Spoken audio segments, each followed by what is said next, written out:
அழாதீங்கம்மா, என்ன விஷயம்னு சொல்லுங்க. மா, உங்க பொண்ணு ஊருக்கு வரேன்னு சொல்லிட்டு வரமாட்டேன்னு சொல்லிட்டு ஏமாத்திட்டாங்களா? என் பொண்ணு இனிமே எப்பவுமே வரமாட்டப்பா. என்னம்மா சொல்லிட்டு இருக்கிறீங்க? அவங்க அம்மா நீங்க, அவங்க பையன் எங்க இருக்கிறான்? வரமாட்டேன்னாங்கன்னா என்ன அர்த்தம்? என் பொண்ணு ஒரேடியா எங்களை விட்டு போயிட்டாப்பா. போயிட்டான்னா என் பொண்ணு இறந்துட்டாப்பா.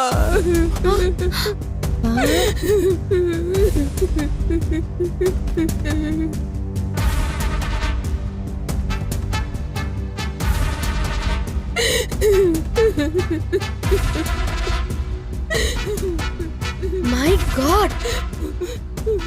மீனா, இவங்க சொன்னதை கேட்டீங்களா?